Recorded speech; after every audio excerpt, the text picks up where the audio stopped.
Submitted for your approval. Submitted for your approval. Another dimension. Submitted for your approval. Another dimension. Submitted for your Shadow. approval. Another dimension. Submitted for your Shadow. approval. Another dimension. Self. Submitted for your Shadow. approval. Another Twilight Zone. Submitted for your approval. The Twilight Zone. Submitted for your approval. The Twilight Zone. Hello, hello, hello. You're listening to a podcast not only of sound, but also of mind. It's Time to Rewind is a podcast that takes a journey into a wondrous land of time loops whose boundaries are that of imagination. I'm your host, Bubba Wheat, and each episode my guests and I explore these time loops, one loop at a time. This stop is Trapped in the Twilight Zone, and this is the fourth stop at 2019's Season 1, Episode 3, Replay, starting at 14 minutes and 21 seconds, with Nina deciding to introduce herself to Officer Lasky over a slice of pie, and ending at 23 minutes and 19 seconds, with Nina alone in the morgue with her dead son, begging the camcorder to take her back before pressing rewind. Joining me today is Aaron Newworth from The Code is Zeke. How are you doing today? I'm doing very well, thank you. It's good to have you on slightly short notice. I guess before we get into the episode, what would you say is your background with the Twilight Zone in general? I've seen most of the first season, but I've never done and I've seen some classic episodes in general, since they're kind of scattered throughout, the series run. But I've never watched the entire series of the Twilight Zone, but I do like it. And it's not, it's just based off of availability and time to actually get through it. But I certainly, there's plenty of episodes that stand out. Obviously, the very classic ones and what have you. And it's neat to see a lot of the, various actors that would go on to bigger and better things or are already big and just, happen to be in the Twilight Zone at some point in their career. I really enjoy the stories, and I enjoy the various forms of social commentary and the themes and what have you that it digs into. I haven't seen they're later series, right? They're later versions. Yeah, there was the classic one in the 60s, and then there was the reboot around 1985 that lasted a few seasons, and then there was another reboot with Forrest Whitaker as the host in the 2000s, and then there was the 2019-2020 series with Jordan Peele. Yeah, so I haven't seen the ones in between this one and the classic series. I've seen as of now, I've only, because I don't have CBS or Access, whatever the hell, Paramount Plus. Paramount Plus now. So I haven't seen the Jordan Peele series, with the exception of I believe the first or second episode, the one with Kumail Nanjiani, the comedian, which is not a great episode, and and this episode, which I like more than that episode. So I mean, at least I'm 1 for 2 on this latest series. Yeah, from what I understand, the episodes get better in the second season. I think the first season is a lot more hit and miss, and the second season is a bit stronger overall. That's what I've heard, and I've heard there's a couple. I think this might have been one of them that are really strong episodes that really kind of get to the point of what Jordan Peele wanted to do with bringing back the series, which makes sense given the kinds of films and what he's interested in exploring and the opportunity you get from making a show like The Twilight Zone. Yeah, I think the general reception for this episode is very mixed. There's people that really identify with it, and then there's other people that I think the biggest criticism with this one is that it's too heavy-handed. Yeah, I mean, that's something we can talk about, I guess. Yeah. It's the kind of thing where it's the Twilight Zone. I expect there to be some heavy-handedness because it has to deliver basically a thesis within 45 minutes. All right. Yeah, so, you already said that you liked the episode, but what are a little bit more of your general thoughts on the episode as a whole? Well, for one thing, I think Sanaa Lathan is a very good actress, and so seeing her take charge in an episode like this, it's a strong performance, and she certainly holds her own here. This cast in general, I really like. I'm a big fan of the show Snowfall on FX. So Damson Idris, he's a talented young actor, and it's nice to see him here as well. And Glenn Fleischer, he's a strong character actor, and he certainly knows what kind of buttons to push as far as the audience that's watching this, and the audience that's definitely seeing what's going on here, seeing him kind of take on this role, and seeing the different ways he continues to get under your skin is effective. So overall, it's the acting, I think, that really works for me. The conceit itself, it's clever enough. It's a time loop thing. So I mean, it's you kind of go in with like a certain kind of expectation, and it's not really, the magicness of it isn't something that's worth getting into. It's just more that that's the concept as a whole. The way it uses it, I found to be interesting because one, it's using this kind of familiar concept, but instead of being like, hey, a light comedy or what have you, it's this, this look at what it is to be, a black person or just a person of color in general dealing with ignorance and racism, and being forced to deal with that over and over again, and in sometimes increasingly violent matters. Getting a chance to tell this kind of Twilight Zone story and applying it to that with a conceit that's usually kind of fun, and this time it's not. I found that to be compelling in its own ways, disturbing or upsetting as it can be. It held my attention throughout, and it was interesting to see. I was compelled to see where this is all going to lead to.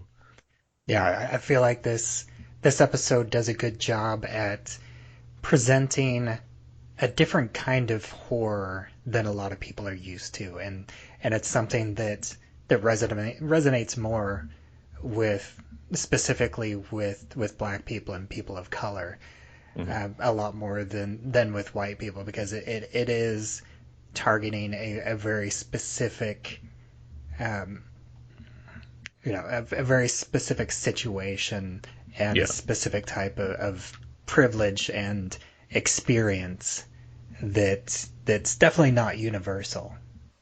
For sure, and the way that it's not trying to justify it in any way, it's just presenting it as this guy's just going to be evil. Like, that's like, even if there's nuance to what he's doing, or it seems it's like it's going a certain way, at the core of it, he just is evil. He is a representation of evil. He is a manifestation of a certain kind of menace that, yes, a certain group deals with a whole lot more than another. And the show, because it is what it is, the show that it is, it's not going to, give you more than that. It's going to present this to you to make a different kind of message, not one that makes you empathize with the cop side of this thing. It's making you realize, hey, this is a thing that's very real, that happens in a variety of different ways. That's why we're seeing a time loop level. We're seeing all the different examples of the different kinds of nonsense that people have to deal with, and it finds a way to kind of tie that all together.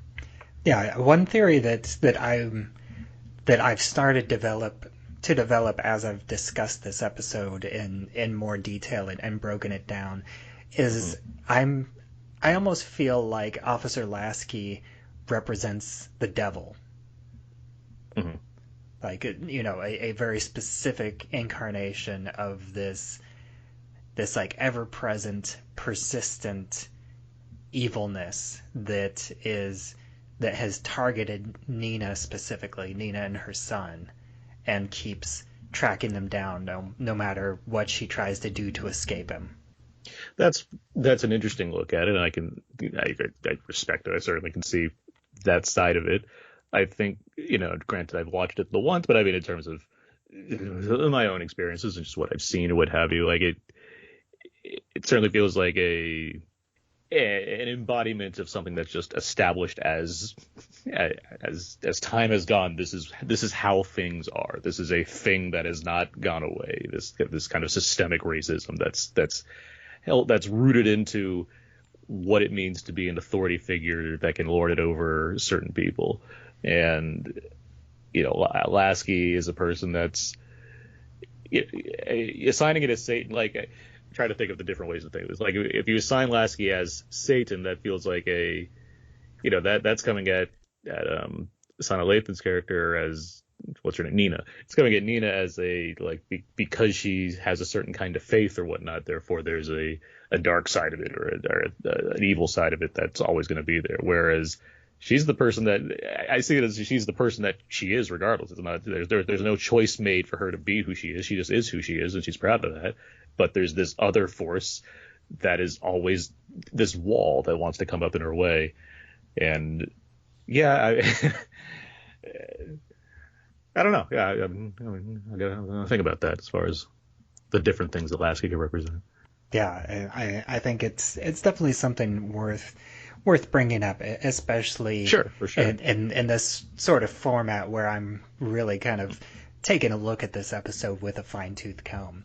I mean, Hmm. I think there's not a ton that shows Nina as a very religious character.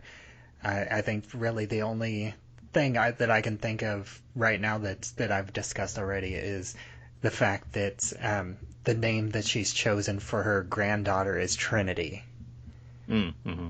which that could very easily represent like the Holy Trinity in Sure. in the Christian faith. But other than that, there's not. Yeah, not specifically, but at the same time, Mhm. you can make. I mean, not that you need to make certain assumptions, but one could, given where she grows up, the fact that generally black people do, have a certain kind of upbringing or what have you, and along with her brother, played by Steve Harris, there's things you can look at as far as what could be implied or whatnot, or that I'm just not seeing. But I hear you saying it's not explicitly stated. And then jumping back to today's specific loop, that this is her coming back. She comes all the way back to the diner again, and this time she makes the decision to try to empathize with Lasky and go over and introduce herself and try to get on his good side. Hmm. And I think that the first thing I noticed is, she does she does refer to him by name, which I didn't fully go back and watch the entirety of the previous loops again, but I did rewatch all the moments with her and Lasky, and he doesn't ever say his name out loud to her. Before No, but now. I mean, it is on his badge. Like, Yeah. you can read it. They're meant to be legible. So, Yeah, and I do think that, just, not too long after she does, we do get to see her observant nature whenever she notices that he's wearing her wedding ring, whenever she asks about his wife. mhm. So I do think that is something that, even though he hasn't said it before, it's something that she has picked up on. Yeah, and there's implication as far as what happened to the wife. I mean, whether it's something he did or something that happened to her or something that happened to her that as a result he now, takes the opportunity to hold it against black people specifically. Like there's things to read into that. That again, the episode doesn't try to make necessarily clear, but it's Yeah. not a part of this episode.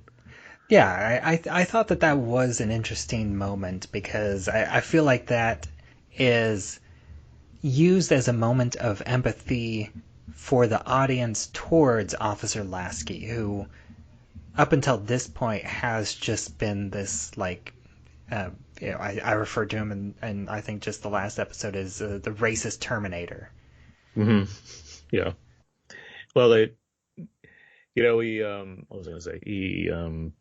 It's a bit of a bait and switch, right? Because yes, you're getting this extended moment, but between the two of them, where it seems friendly enough. Obviously, there's a tension there just because of our own knowledge of and Nina's knowledge of what's previously happened.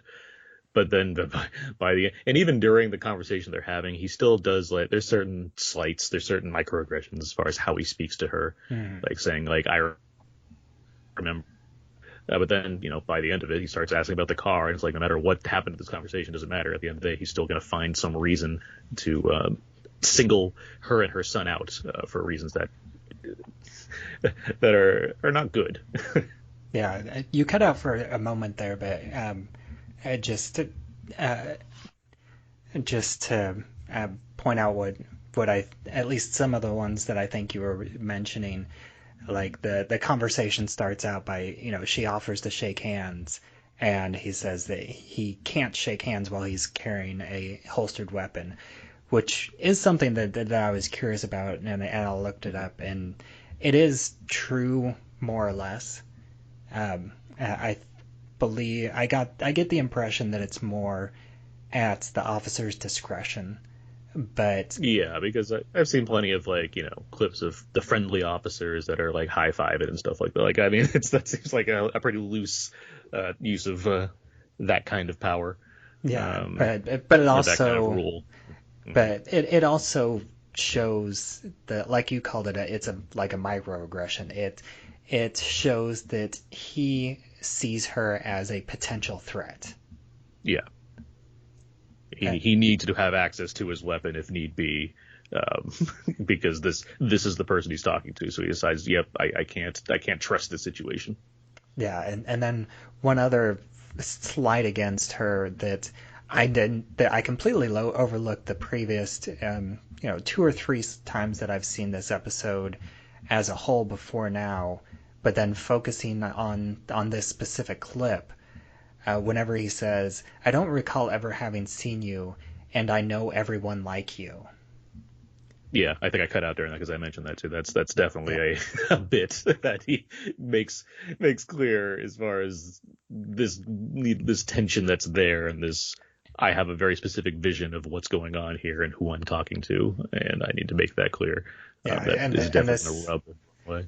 yeah, and this episode takes place in like rural Virginia, Hmm. and he does make a point that he does know the waitress's name, Hmm. Mabel, and she is also a black woman, but at the same time, she is a black woman in more of a lower like a lower class, like she's a waitress, she's making tips or waitress minimum wage plus tips.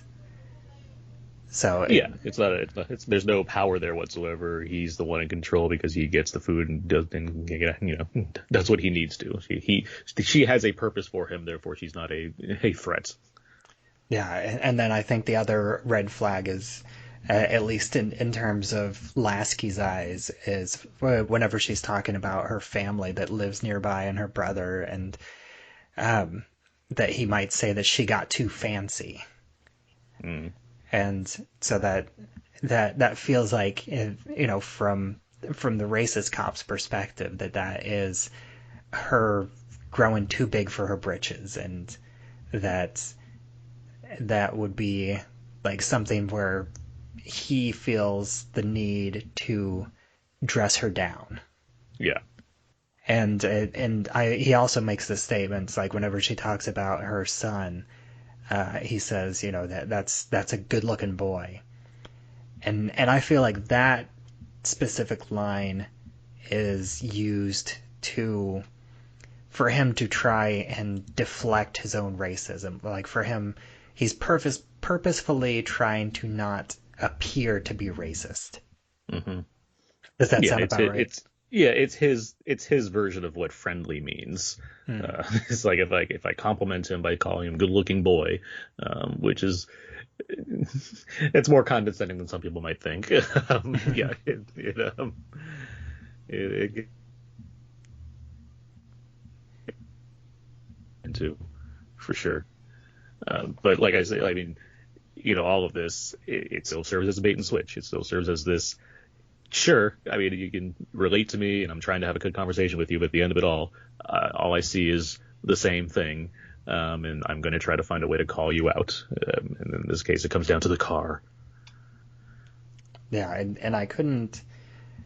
I was curious, and I was also trying to do just a brief search to see if it's even legal to ask for proof of ownership, and all the results just showed um, license and registration, which registration is generally considered to be proof of ownership in Yeah, that's itself. that's the point. That's the point of having the registration on you. Yeah, but he specifically asked for license, Insurance registration, as well. and proof of Hmm. ownership.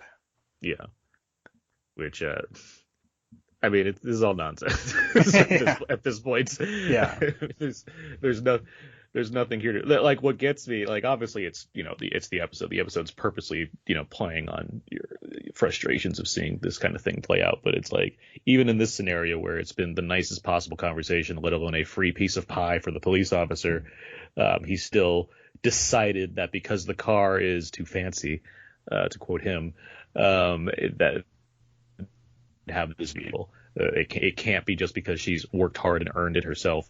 It has to be that it's stolen, or there's some other shady method as to why she has this vehicle, and he has to find this. He has to get into this. He has to embarrass her in some way. Yeah, and I think it's interesting that in this situation, that this is the first time that Nina is the one that escalates the situation with the Yes. officer. Because in all the previous ones, it was always Dorian who was the one that questioning, like, why do we have to do this? Why do we have to show you our identification? Why do I have to pull all the way off the road? This time it's Nina that gets upset and starts having like the almost like a temper tantrum. Which is like set up from the outset when she gets to the flat, when she flashes back and she immediately exclaims, fuck, like. And now she's put in all of this effort to appease this man who does not deserve it, for the sake of just being able to drive away safely, and even that didn't work. So I could, you go through these loops a few times, and yes, the stress is going to wear on you. It's going to start pushing you past trying to be reasonable, and instead, yes, escalating the situation. Yeah, and this is the third time that he has drawn a weapon. But it's the first time that he's actually drawn his handgun. The first two times he actually drew his taser. Mm-hmm. And for whatever reason it needs to come out. I mean, that's the design of this story. But then it also, the gun comes out, and I knowing that this is a time loop episode, I'm thinking like, okay, somebody's gonna get shot, obviously, because it needs to raise that kind of drama. And then, of course, it comes down to, oh, he held a cell phone up, so that's gonna that's justification, and then he's gonna get shot. And and Lasky is a very good shot, because it's we see the blood emanate like directly at his heart. Mm-hmm. It's his reflex, whatever it is that they say when this thing happens, and it takes it to another level, because I'm thinking of like, so now like not only is she having to like deal with the situation, now she has to see like the pain of what it is to lose her child before rewinding the clock back again, and it's like, this is rough. This is hard to deal with. Yeah. So one thing that I think it's a weird choice, and this is before the weird choice of the future vision. But the fact that Nina doesn't just immediately go for the camcorder to press rewind. Yeah, that's something that occurred to me throughout this episode, given that she's very well aware of what's possible. And that just comes down to like the script, basically. Like the script requires her to wait, I guess. Yeah, and I guess it is a moment to slow down a bit and deal with this potential grief situation. Yeah, and it's also hindsight on our part. Like it's within the moment, with the amount of adrenaline running, emotions flying high. Yes, even if you know that you have a magic object that will transport you back in time, it's not so much hesitation as much as it's like, my brain can't process every single idea at once right now, because I just watched like a murder of my child happen. My mind isn't going to, I need to press this button right away necessarily. Like people respond differently. And then we get to this point which personally I think is kind of bizarre, and that's this like future vision of an older Nina with a grown-up Dorian and two, somewhere between like 6 and 10-year-old children playing with the bubbles. What was your impression of that moment? I think it's the kind of thing where it's obviously it's a visual choice as far as how to represent what's going on in her mind, and in this scenario, I think it's after collecting herself, as far as the whole devastation of this event that's happened in the most extreme of ways, I think she's now kind of giving herself this sort of confidence. Was like, okay, I need to get this camera again, and assuming it works, which I don't think it shouldn't, but it should, I'm going to make this work so we can get to this point. I've done what I could to get my son to be the person that he is, and he's about to go to college, and from there it's going to be nothing but success for him because of what he is. And my vision of that, my dream of that, is to be in the future, he'll be a father just like I am a mother, and he'll have children, and he'll ideally live in a peaceful, serene environment. And so, like, his two children, I'm guessing their names are, well, we know that the older daughter is named Trinity, and if I had to guess, the younger son would be named Neo. So yeah, if she can get to that camera, this is what her goal is. It might be tough, but this is what her goal is. Do I think it's executed well in the episode? I mean, it's a TV episode that has to kind of juggle a lot of things. It's a choice that's made. I can't say it's my favorite aspect of the episode, but I don't think it didn't so much throw me off as much as it felt like this is like a way to ease us back into the episode after this horrible thing happened. Yeah, because there's it's like a commercial break when this comes back, right? It's like when he gets shot, it technically would go to commercial, and then it comes back. And this is yeah. And then there is that little moment of the parallel, because like the son is shooting the bubble gun at adult Dorian, and he's like pretending to get hit. And then it's there's some pointed imagery within the stream. Yeah. And then we get Nina in this morgue, which one little background detail that I noticed that I thought seemed kind of weird. It was the back wall of, I guess, the morgue doors, because they looked to me like less like the morgue doors, because they're typically, at least in most TV shows and movies that I can think of, are typically like the thick square doors. But these doors, they look to me almost like repurposed laundromat dryers. They're like very round doors. I didn't really notice, actually. But I hear what you're saying. I can't. Yeah, no, I didn't. Taking in the design of this morgue didn't occur to me, honestly. I was in the emotion of it, I guess. And then we do get the moment where, Nina has to identify her son's body there in the morgue before, as she starts, whispering to the camcorder,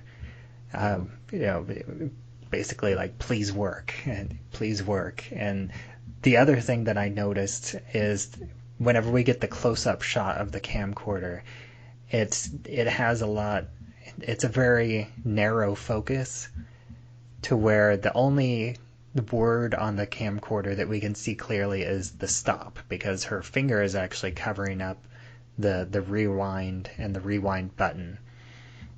And I think that I almost want to say that was potentially a deliberate choice, because this is really the last time that she uses the rewind function of the camcorder to reset, because this is basically like the climax loop, and then the next episode, or the next loop, is where everything gets resolved. Yeah, this is the last. As far as the framing of the device of the camcorder goes, I guess you can read it in a certain way. I don't know. It's presenting it. It certainly wants to kind of narrow down what you're keying into, I guess, to maybe subconsciously prepare you for how this is going to go the next time. Yeah, it's like she's pressing rewind, but she ultimately wants it to stop. Mm-hmm. And then that gets us to the end of this loop. Was there anything else that you noticed throughout this loop?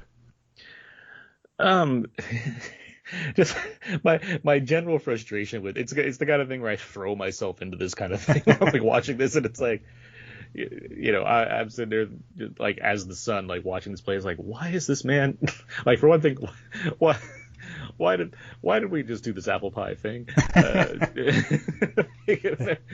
And then but just the gall of him asking about the car, it's just so again like it's required of the that's just it's so heavy on theme here, so it's like there's no answer to that question. But I mean, it's just so frustrating to be like after all this happened, he's like, it's about that car. It's really expensive, huh? It's like she's been with you. She has a son that's going to. What do you think? She's just poor? Like what? I don't understand.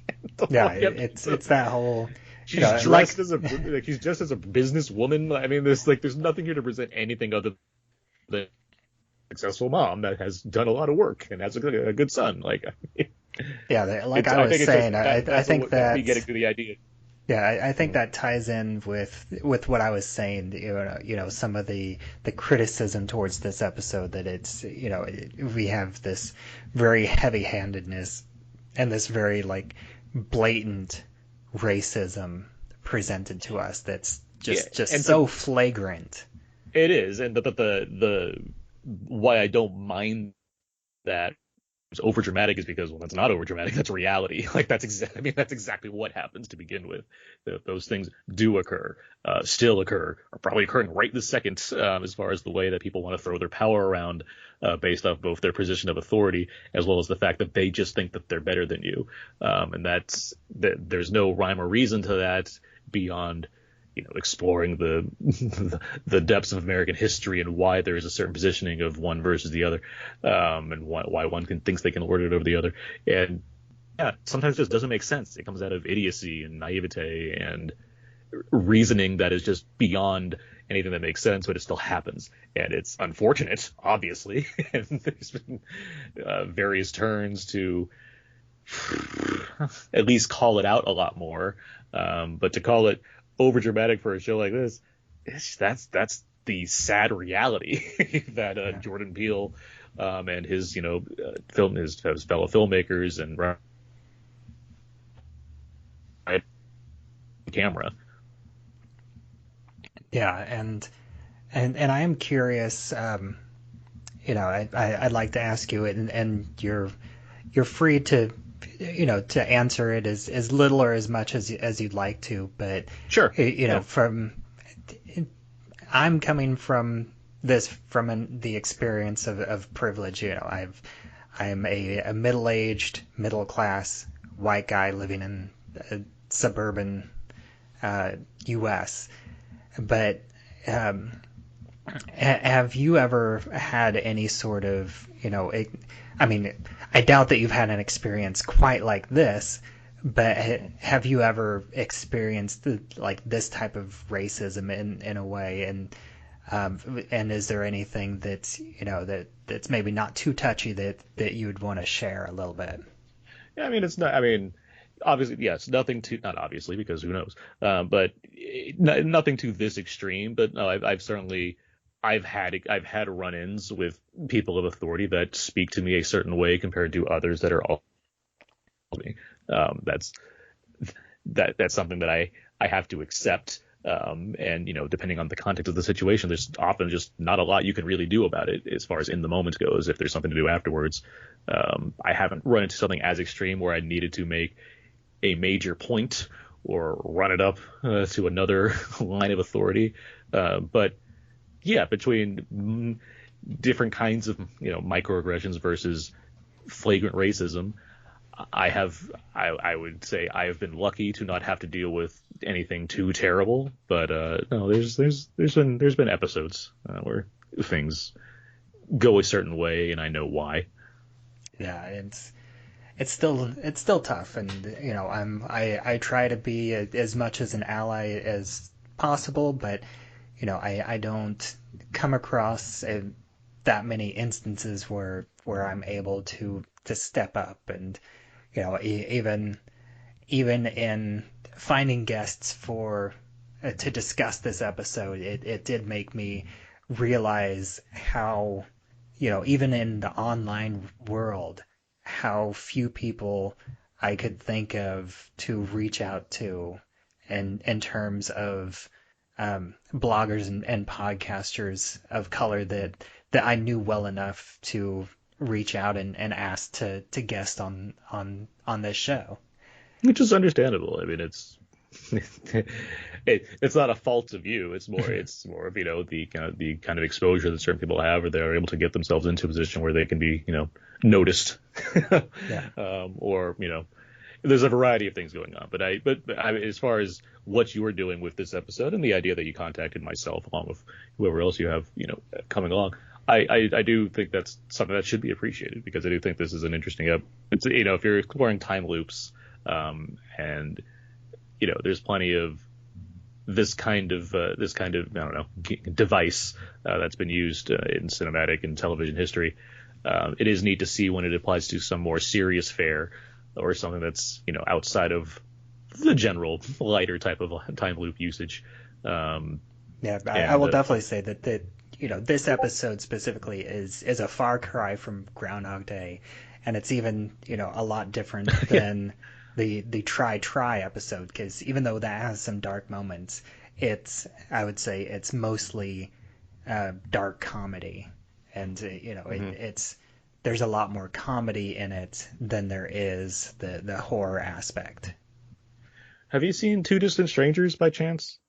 I have not yet. I'm still pretty I've seen a fair number of time loop stories already, but I'm still relatively early into this podcast, so I haven't really done a deep dive in exploring. I'm using this podcast as a vehicle to explore the other time loop stories, so I haven't quite gotten to a lot of them yet. I'm just curious. That's a short film. It won the Oscar last year, and it's basically this episode as a short film. It's dealing with a black character who is stuck in a time loop that focuses on him versus basically an authority figure that keeps killing him because he's black. And there's a lot of opinions on it. I think it's fine, but I do think it was easy to think of that while watching this episode. I think I did read about that, but and I saw, I think, a few of the other live action shorts, but I think that one wasn't available online whenever I was looking at them, so I didn't get a chance to see that one. Yeah, sure. It's on Netflix. It's like a Netflix short, so it's out there. But I was just curious. But I think that brings us to the classic episode of the Twilight Zone that I've been bringing up, and using this as a chance to explore other Twilight Zone episodes that don't involve time loops. And this one is that I decided to bring up for this episode is Nothing in the Dark from season 3. It's episode 16. And I pulled this off of a top 30 list that I found online, and I went through and just going based off the descriptions, I picked this one because in the description it mentions somebody getting shot. So the fact that this was a top 30 episode and it involved somebody getting shot, that was really the only criteria that I chose to watch this episode. And this is about this elderly woman who's she's a shut-in, living in this basically condemned tenement apartment building, and she hears a commotion outside where somebody gets shot, and she's like, I know who you are. I can't let you in. And he eventually convinces her to let him in, so he won't die. And she doesn't have a phone, so she's not able to call for help. But she lets him lay down in bed, gives him some tea, helps him out, and they have a nice little conversation to where he kind of brings out why she's such a shut-in. And she eventually reveals that she's living this way because she is afraid of death, which she believes that she has seen in her life a few times, as a physical manifestation of a person, like just a normal looking person that she's seen come up to people who then shortly thereafter passed away. And so now she's living in this house in fear of not talking to anybody for fear that they are Mr. Death. And then the twist at the end comes whenever, another person comes at the door and she thinks, oh, maybe this is Mr. Death and he's trying to trick me. And he comes in and it's actually, it's someone from the construction crew who is going to demolish this building that's been condemned. And he doesn't see this police officer lying in her bed. He doesn't think that there's anybody else there. And that's whenever she realizes that the officer is actually Death. And, they have a nice conversation, and he, eases her into the afterlife, basically. And he was actually played, which I had read this in the earlier description, but then I watched the episode and I completely missed the fact that he's played by Robert Redford, a very young Robert Redford, like in his, I would say, late 20s, maybe. Yeah, he's all fresh-faced. Mm. And you said that you did watch this episode? Yeah, I watched it as well. I mean, I enjoyed the episode. I hadn't seen it before, and I was like, okay. You watch these Twilight Zone episodes, and you're trying to, like, especially now, you're trying to, like, what's the thing in this? Like, where's the turn going to be? And it was well paced. I enjoyed how it kind of went along, and you learn what you do, and you get these really nice performances out of basically a two-hander with a third person kind of coming in the middle of it. Mm-hmm. Yeah, I thought it was a great little episode, and I hadn't seen it before, and I just knew like the 2-sentence outline of it, and I knew that she was going to die, but it did surprise me that Robert Redford was the Death character. I thought that the Death character was going to come later. Like I thought it was maybe going to be the person that knocks on the door, or that she would go outside and be surprised by him. Mm-hmm. So it did catch me off guard whenever I realized, oh, the officer is Mr. Death. Yeah, there certainly goes by Occam's razor. It's like, it's the simplest answer. Like, yeah, it's the guy. It was him the whole time. And he did trick her. One other thing that I noticed that I thought was great in terms of the visual storytelling is whenever she first opens the door to peek outside, it is framed wonderfully because she has the chain latch on her door, so she's only able to open the window or open the door a crack, and it's just enough so that the Robert Redford's face is perfectly framed in the crack of the door. And I think that's just a gorgeous little shot in this scene. And I love that about that. And it really is just primarily just a conversation between these two characters, and we get this picture of a woman who is so afraid of death that she has basically already stopped living. Yeah, she lives in this ramshackle building that's supposed to have been torn down already. She doesn't enjoy anything at all because she's constantly worried about the life that she's living. I mean, it's just, it ultimately becomes this sweet story because like this man who turns out to be Death is trying to help her. Yeah. it's in its own skewed way. Yeah, because he's basically trying to free her from her own fear. That this constant state of fear that she's been living in for these past few years, and this state of fear and loneliness. Mm-hmm. And it's I definitely agree that this is a top 30 episode, and I enjoyed it. I'm glad that I saw it. But yeah, I think that about covers it. I'd like to thank you for joining me, Aaron, and I'll give you here just a couple minutes to promote your site and anything that you've been working on for anybody that might want to find you online. For sure, and I thank you again for inviting me on here. I do think the episode of the main episode we were discussing is quite fascinating, and it's fun to kind of get into it and talk about what's going on there. But you can find me at my personal blog, thecodeofzeke.com. Everything I do ends up over there. But I also write for sites We Live Entertainment, where I do some I do all my movie reviews there. I also write for Why So Blue, where I do Blu-ray and Criterion review coverage. I also get some stuff occasionally on Variety. I just did an interview with the costume designer for Spider-Man No Way Home, actually, which was fun to do. Oh, nice. And and I'm on Twitter at AaronsPS4. I also host a podcast myself. It's called Out Now with Aaron and Abe. My friend Abe and I discuss the newest movie releases on a weekly basis, and we also do commentary tracks every month. It's a lot of fun. We just talked about Spider-Man, of course.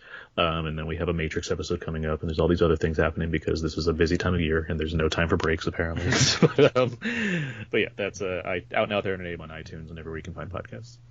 Yeah, and both of us, as of recording, we were both recently on an episode of the Lambcast discussing No Way Home, which whenever this episode comes out, it will have been out for I think about 3 weeks now, so not too terribly long. But as always, I am Bubbleweed, and you can find me at flightstights@movienights.com. You can find me on Twitter at Bubbleweed, and you can find this show, It's Time to Rewind, on Anchor.fm, as well as anywhere else that you listen to podcasts. We also have a Facebook group, It's Time to Rewind, a time loop group. You can join that and discuss episodes as they come out, as well as any discussion on time loop movies or TV shows, past, present, or future. And until next time, I will still be right here, trapped in the Twilight Zone. Submitted for your approval. Submitted for your approval. Another dimension. Submitted Light. for your approval. Another dimension. Submitted Light. for your Shadow. approval. Another dimension. Submitted Light. for your Shadow. approval. Another dimension. Self. Submitted Light. for your Shadow. approval. Another Twilight Zone. Submitted for your approval. The Twilight Zone. Submitted for your approval. The Twilight Zone. By the way, does that Volvo outside belong to you? It's a nice car. How'd you get that car? I worked hard for that car, Officer Lasky. And to get my son into college, so he could have opportunities that I didn't.